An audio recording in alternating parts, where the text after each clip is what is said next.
Hey, what up, Boundary Waters players?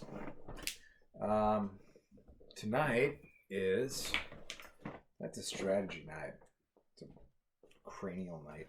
Um, it takes a lot of work to plan a really nice trip to the Boundary Waters, to Quetico, or to Woodland, or to Voyager. Um, but this is one of those nights, it's a Monday night like it is here, where you don't feel, it's been a day. It's been a good day, tough day, whatever. But you don't really feel like laying everything out, or you don't feel like re-waterproofing this or checking that. You just want to do a strategy night. Like, let's make it a fishing strategy night. And just so I'm crystal clear, if you're only doing this one night, you're doing it all wrong. Okay, make sure to pace yourself. This kind of work matters. So, what I want to talk about is just kind of like some real simple, like, dare I say hacks? I don't know if I'm there yet, but some tricks to make the most out of like some of the free resources out there that are going to help you guys put more fish in the boat. Okay, so what we're going to talk about is basically kind of maps, more importantly. But if you guys have not, I'll put the link below.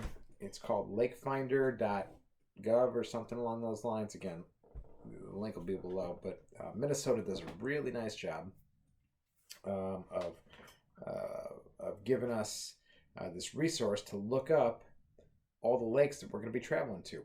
So if you know your canoe route and you know where you're going to be, camping, fishing, you can look those lakes up at Lake Finder, and that'll tell you what species live in the lake. And you can also print off contour depth maps of the lake, like this one of Gabby. Okay, so again, back to the strategy part about it. So you got your printer, you print off your copies of the lake, okay?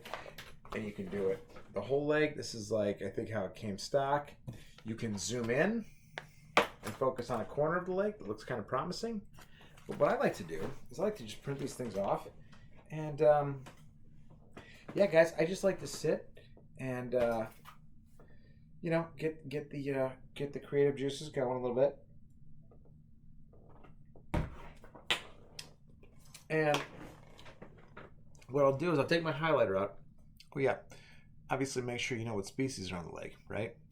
Because different species are going to live in different spots. We all know this.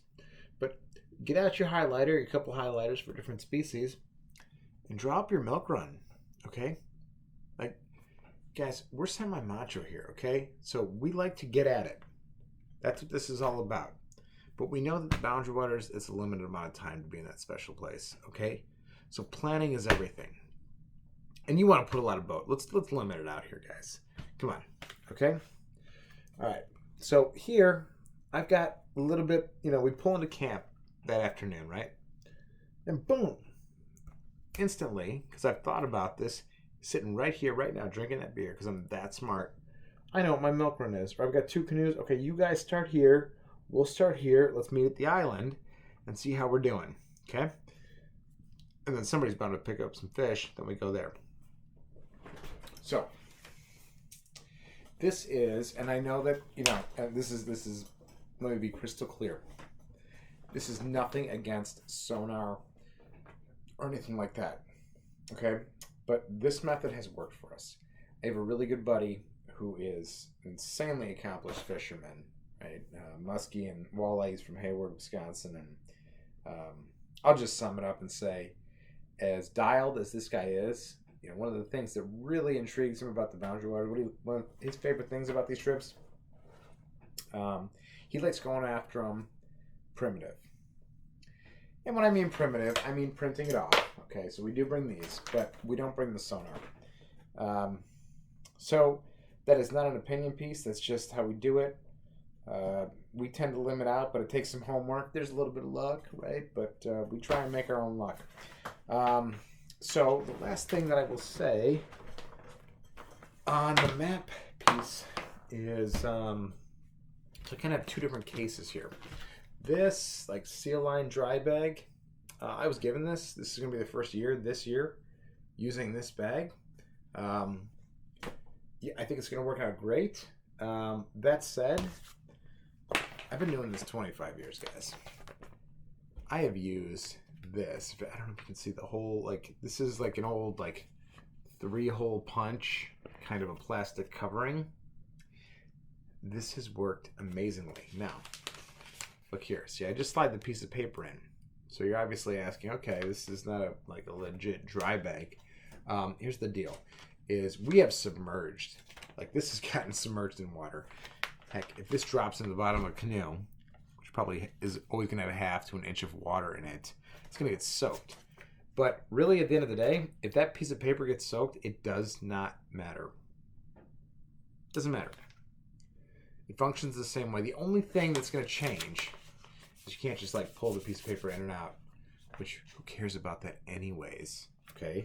So, yeah, these paper covers, I mean, in this digital age, you know, the value of this compared to what it was 30 years ago, I mean, it's, you know, if somebody has some of these and you see them and you're bound to, you know, you go on these trips, grab them.